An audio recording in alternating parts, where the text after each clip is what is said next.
Et donc, bonjour et bienvenue Franck Riester. Bonjour Elisabeth Martichoux. Merci en effet d'être avec nous. Sur le conflit des retraites, la CGT annonce 3 jours d'action encore cette semaine, mardi, mercredi, jeudi, avec un point d'orgue. Donc jeudi, le gouvernement a-t-il pris le risque de céder face aux grévistes sans toutefois faire stopper la grève? On n'a pas cédé face aux grévistes, on s'est inscrit dans un compromis pour faire en sorte de sortir de la grève et mener à terme cette réforme essentielle, la création d'un régime universel qui garantit le financement du système de répartition des retraites. Ça, c'est pas céder, c'est travailler main dans la main avec les organisations syndicales qui veulent sortir par le haut de ce conflit. Et je m'étonne toujours de voir un certain nombre d'organisations syndicales vouloir aller jusqu'au bout de l'entêtement, alors même que nous sommes déterminés à réformer en profondeur le système de retraite pour qu'il soit plus équitable, plus juste et qu'il permette de relever les défis qui sont les défis de demain du système de retraite en France par répartition. Et je crois qu'on doit, comme l'a très bien dit le Premier ministre, à un moment donné, savoir mettre fin à un conflit, à une grève, au service d'abord des usagers. Moi, je pense à toutes celles et ceux dont la vie est perturbée par ces grèves. Et je pense aussi que nous avons suffisamment pris le temps d'écouter, de discuter, de dialoguer pour que la grève cesse. Tellement pris de temps pour discuter, etc. Oui. Et pour faire des concessions, pour arriver au compromis, que Gérard Larcher, le président du Sénat, que vous connaissez bien, qui n'est pas précisément un ultra de la droite, Franck Riester, disait hier, il n'y a plus de réforme des retraites, nous ne sommes pas loin de l'abandon. Ce qu'il dit, c'est que vos électeurs de droite doivent se dire ce matin, mais tout ça pour ça. Ben vous voyez, vous dites que ce n'est pas un ultra, mais il est la démonstration de ce que sont devenus les Républicains, c'est-à-dire un parti qui n'est plus un parti capable de se positionner en responsabilité face à des enjeux comme celui de la réforme des retraites. C'est de l'opposition systématique. Quand j'entends effectivement un certain nombre de dirigeants de la droite nous accuser de ne pas faire une réforme des retraites, mais vous avez vu que la rue a été bloquée, enfin les transports ont été bloqués pendant des semaines, c'est parce que justement on a pris la décision de faire une réforme en profondeur que n'a pas eu le courage de faire les gouvernements de droite quand ils étaient en responsabilité. Alors j'entends certains qui disent, il faudrait, pour ne plus bloquer et pour que la réforme se fasse, il faudrait aller jusqu'à un report de l'âge légal à 65 ans. Et d'abord, pourquoi ces gouvernements de droite ne l'ont pas fait quand ils étaient en responsabilité? Et franchement, est-ce que vous croyez qu'en repoussant d'une façon systématique le départ légal d'âge de la retraite à 65 ans, on facilitera le retour au travail des gens? Non. Donc est-ce qu'on peut avoir dans ce pays des partis de droite républicaine qui soient dans un niveau d'état d'esprit de responsabilité pour permettre que les réformes qu'elles ont toujours appelées, ces formations politiques de droite, à être mises en œuvre, puissent se faire.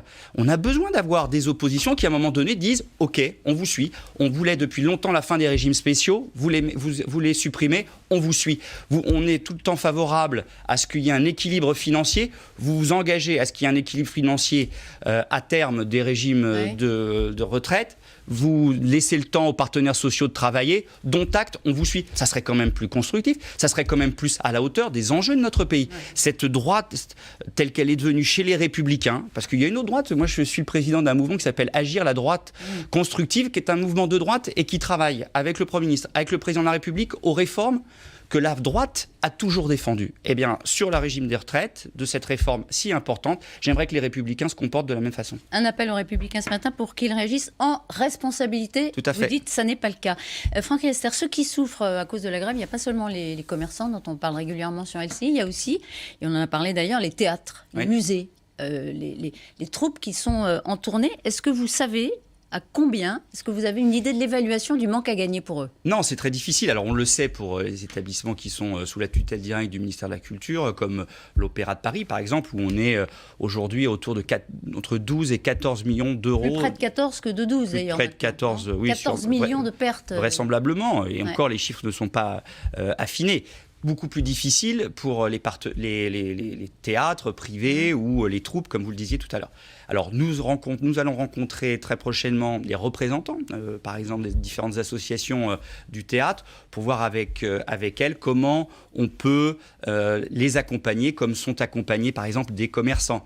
Je vais les rencontrer avec Agnès Pannier-Runacher, qui, avec Bruno Le Maire, accompagne celles et ceux qui sont le plus touchés par ces grèves.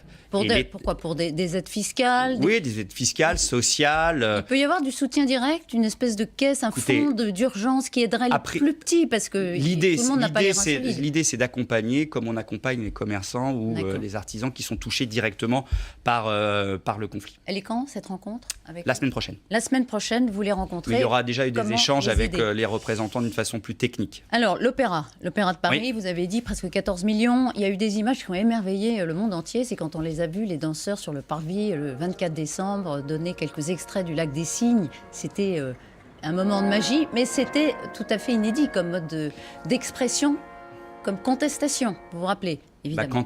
Quand les danseurs ou les danseuses de l'Opéra de Paris se produisent, ça crée toujours une émotion exceptionnelle. C'est l'excellence même des ballets ou de l'art lyrique que nous avons la chance d'avoir à l'Opéra de Paris. L'excellence que vous, disent-ils, que vous compromettez parce que vous supprimez leur régime spécial, alors qui date de Louis XIV, c'est inouï. Les danseurs partent à 42 ans. Ce qu'on comprend, parce qu'après à 42 ans, on ne peut plus trop danser. Alors, ils peuvent partir à partir de 40 ans, mais ils sont mis d'une certaine façon à leur retraite d'office à 42 ans. Vous supprimez leur régime spécial, Franck Riester ? Oui, comme tous les régimes spéciaux, il y aura un régime universel, unique en France, mais ce qui ne veut pas dire qu'on ne tient pas compte comme d'ailleurs dans un certain nombre d'autres professions, des spécificités. Comment se les questions de carrière longue, on n'a fait que danser dans sa vie. Les questions de pénibilité qui sont à prendre en compte. Et d'ailleurs, ça fait partie des discussions que nous avons avec les organisations syndicales de l'Opéra de Paris. Ensuite, ce qui compte, c'est la reconversion, c'est l'accompagnement. C'est de permettre à ces femmes et à ces hommes qui ont consacré leur vie à la danse pour représenter l'excellence de la danse telle qu'elle est représentée à l'Opéra de Paris, puissent se reconvertir jusqu'à leur retraite à l'âge prévu par leur retraite pour tous. Vous ne céderez pas sur la suppression du régime spécial ? Mais non, puisque nous sommes déterminés à ce qu'il n'y ait qu'un seul régime universel en France. Et vous dites à partir de 2022 ? Pour autant, on regardera ces spécificités des danseurs, mais aussi de toutes les équipes et de tous les métiers qui ont des spécificités au sein de l'Opéra de Paris pour permettre que toutes les spécificités soient prises en compte. Oui, à partir de 2022, ce changement de régime ? Alors, à partir de 2022, mais en ce qui concerne les danseurs, étant donné qu'ils partent évidemment très tôt en retraite aujourd'hui, et pour prendre en compte ce qui est le système, qui est de dire on ne peut pas pénaliser des gens qui n'ont pas pu anticiper ce changement dans le contrat social. L'idée concernant les danseurs, c'est qu'on ne prenne en compte que les danseurs qui rentreront à partir du 1er janvier 2022 dans le système. Donc ce sera à partir de 2022, à partir de 2022 pour les nouveaux entrants. Donc tous ceux qui sont déjà dans ce régime actuel, eux garderont leurs acquis. C'est ce que vous leur proposez. Pour l'instant, ça ne les convainc pas. J'espère malgré tout qu'à partir du moment où il y a eu cette décision du gouvernement, ce compromis, que les représentations de l'Opéra de Paris pourront recommencer. Il y a notamment le Barbier de Séville demain soir, qui a été annulé samedi. J'espère que... Vous les appelez ce matin ? Oui, je les appelle ce matin à reprendre le chemin du public. C'est important et ils peuvent compter sur ma détermination pour prendre en compte leurs spécificités et pour continuer à donner à l'Opéra de Paris et à ses équipes les moyens de son excellence. Leur grève n'a plus de raison d'être. Leur grève n'a plus leur raison d'être, mais je suis déterminé à, encore une fois, faire en sorte que les spécificités de l'Opéra de Paris soient prises en compte d'une façon globale, que ce soit dans la pénibilité, des conditions de travail, l'organisation du temps de travail et la reconversion des équipes, qu'elles soient danseurs ou autres. vous vous y engagez personnellement. Là, les syndicats vous reprochent d'ailleurs de ne pas être assez sur ce conflit. Ce matin, vous les appelez à reprendre le travail. J'ai rencontré les organisations syndicales. Mes équipes sont en contact en permanence avec les dirigeants de l'Opéra de Paris qui eux-mêmes sont en contact en permanence avec les organisations syndicales. Je suis très mobilisé sur le conflit. La réforme des retraites, elle percute la très attendue réforme de l'audiovisuel. Alors, annoncée initialement en 2018. On va de retard en retard. Elle devait arriver enfin, entre guillemets, au Parlement en février. Et puis, il faut laisser la place à la réforme des retraites. Elle arrive quand à Alors, ça ne change rien sur le calendrier final. On va passer en commission le texte début mars. Et ça sera début avril dans l'hémicycle à l'Assemblée nationale. Puis Sénat, pour, on espère, un vote définitif à l'été. Mais en avril, j'allais dire... après les municipales. Là, vous signez. C'est sûr qu'il arrive donc en commission ce texte en fin mars. Ça devait être effectivement fin février, ça sera finalement tout début avril. Remarquez, depuis le temps que vous l'attendez, cette réforme pouvait attendre quelques semaines de plus. Vous me dites, vote définitif quand ? À l'été, j'espère. À l'été, j'espère. Oui, parce qu'après, ça dépend des discussions, ça dépend des votes. Le Parlement est fermé pendant 3 mois. Oui, mais ça dépend des travaux. Ça dépend des discussions et ça dépend des votes. Et si ce n'est pas l'été, ce sera reporté à l'automne, il y aura de la place ? L'idée, ce n'est pas de reporter, l'idée, c'est de suivre le calendrier. C'est a priori, c'est début avril dans l'hémicycle à l'Assemblée nationale, mais début des discussions en commission début mars. Et ensuite, mai ou juin au Sénat, pour ensuite une commission mixte paritaire, a priori en juillet. Donc votre objectif ce matin, c'est adoption définitive avant la fermeture de la césure de l'été. La césure de l'été qui commence très tôt cette année, encore une fois. Oui. Mais bon, il peut y avoir effectivement des réunions en commission mixte paritaire pendant les travaux. Et donc une entrée en vigueur quand, Franck Riester ? 2021, début 2021, après évidemment les processus classiques de promulgation de la loi et quelques décrets d'application, sachant qu'une partie du projet global de réforme de l'audiovisuel qui permet d'inscrire finalement l'audiovisuel public dans l'avenir, de permettre, et l'audiovisuel, que ce n'est pas qu'une réforme de l'audiovisuel public, c'est une réforme, je dirais, de l'environnement de l'audiovisuel dont il s'agit, pour qu'on puisse inscrire la télévision et la radio dans le 21e siècle. C'est préparer l'audiovisuel de demain, finalement, ce texte de loi, en allégeant un certain nombre de contraintes, en tenant compte de la révolution des usages. Nos compatriotes regardent la télévision, écoutent la radio différemment qu'il y a quelques années. Alors justement, il y a un grand enjeu dont je voulais vous parler ce matin, c'est de protéger la création française face à l'hyperpuissance des plateformes. Les plateformes, les Français, c'est très grand public, ils savent ce que c'est. C'est Amazon, c'est Netflix, c'est Disney. Disney qui est arrivé aux États-Unis, qui en une journée a capté 10 millions d'abonnés aux États-Unis, et on prévoit une déferlante dans quelques semaines. Disney TV, pas comment ça va s'appeler, Disney+. Bref, une offre très puissante, pas chère, sans contrainte, sans la contrainte que subissent aujourd'hui les diffuseurs, les créateurs, les producteurs. Comment vous faites pour protéger ça, Monsieur le Ministre ? Alors, d'abord, nous sommes conscients de ce que ça apporte à nos compatriotes en termes de services. C'est vrai que ces plateformes apportent un service nouveau et il faut s'en réjouir. Et en même temps, il faut effectivement veiller à ce que le système de financement de la création française, tant du cinéma que de l'audiovisuel, qui a permis à ce que notre pays puisse être leader en Europe en matière de cinéma et en matière de création audiovisuelle, puisse continuer en intégrant ces acteurs de l'Internet au système de financement et de diffusion de la création française. Donc ces plateformes, elles vont pouvoir évidemment continuer de diffuser en France, mais elles devront participer au financement de la création avec des obligations de pourcentage d'investissement dans les contenus français.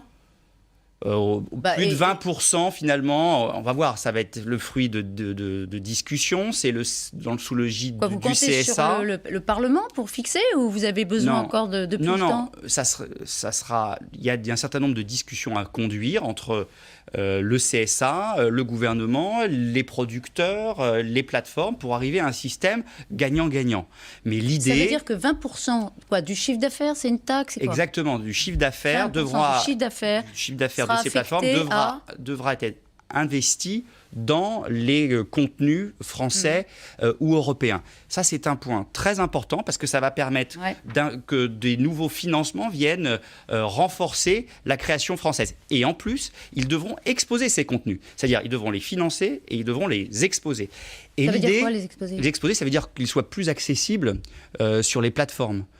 Quand on regarde une plateforme, eh bien, on n'est pas simplement des séries américaines, mais qu'il puisse y avoir aussi des séries françaises, qu'il puisse y avoir des films français. Aussi, donc, il y a des contraintes aussi sur l'exposition, comme il peut y avoir des quotas à la radio pour avoir des chansons françaises, il pourra y avoir l'obligation d'exposer les contenus français sur les plateformes. Et l'objectif, c'est de renforcer les investissements dans la création, et c'est aussi de faire en sorte que les acteurs français, de la télévision notamment, puissent être à armes égales dans la compétition avec ces nouveaux acteurs de l'Internet.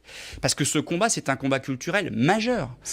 Et donc nous devons culturelle française. Exactement, alléger les contraintes d'un certain nombre d'acteurs, renforcer les contraintes sur d'autres acteurs, les nouveaux de l'Internet, pour faire en sorte qu'il y ait une concurrence équitable et qu'on puisse avoir des véritables champions français de la télévision, de la radio et de la production cinématographique et audiovisuelle. À propos de cinéma, j'ai encore plein de questions à vous poser, donc je vous demande d'être le plus rapide possible. D'accord.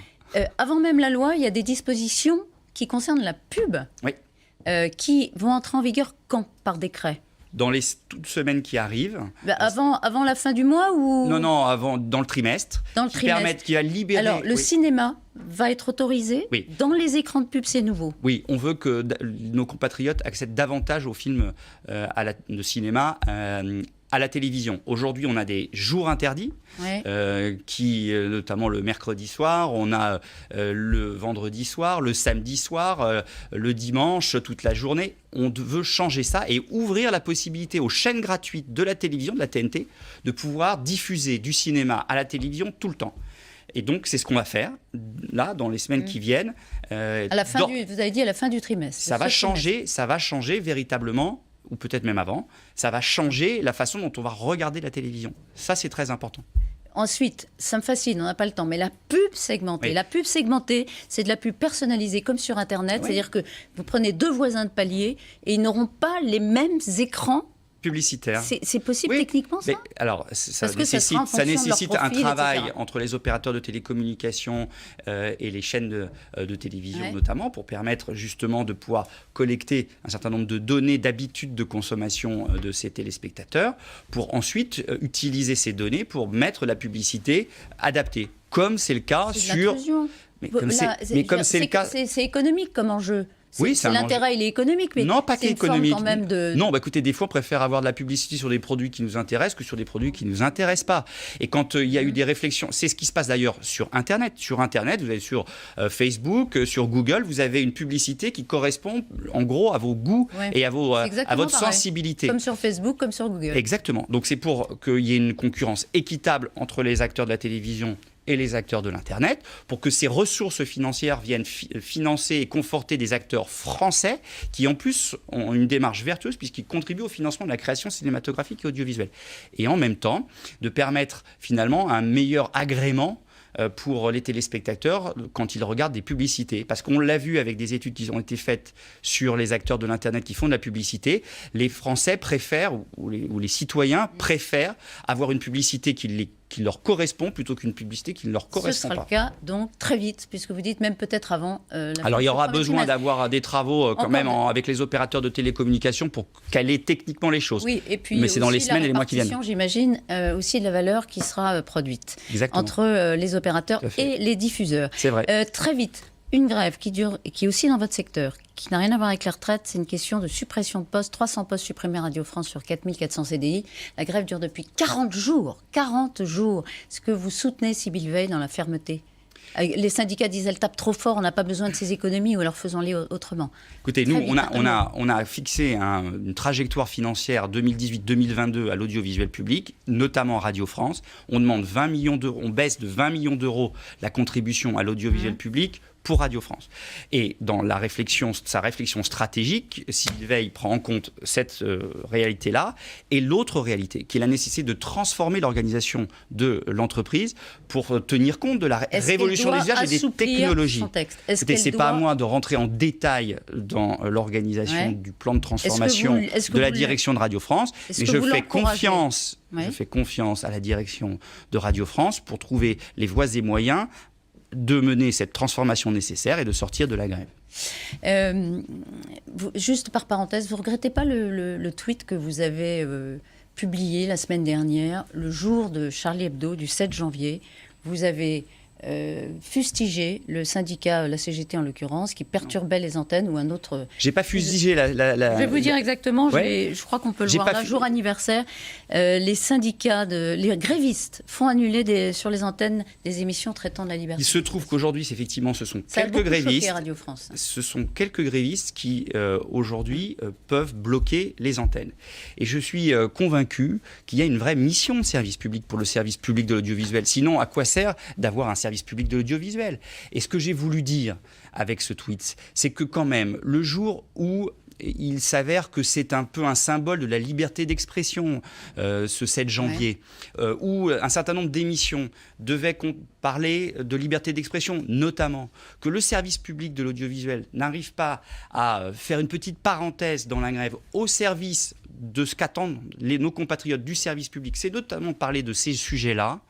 Je trouve que c'était un symbole dommageable. C'est ce que j'ai voulu dire avec mes mots. Je continue de penser que le service public a une mission spécifique qui doit être prise en compte et que chacune et chacun qui a bien évidemment le droit de grève, je ne remets évidemment pas en cause le droit de grève, qui est un droit constitutionnel, de pouvoir faire parfois la différence et de se rassembler autour de combats communs.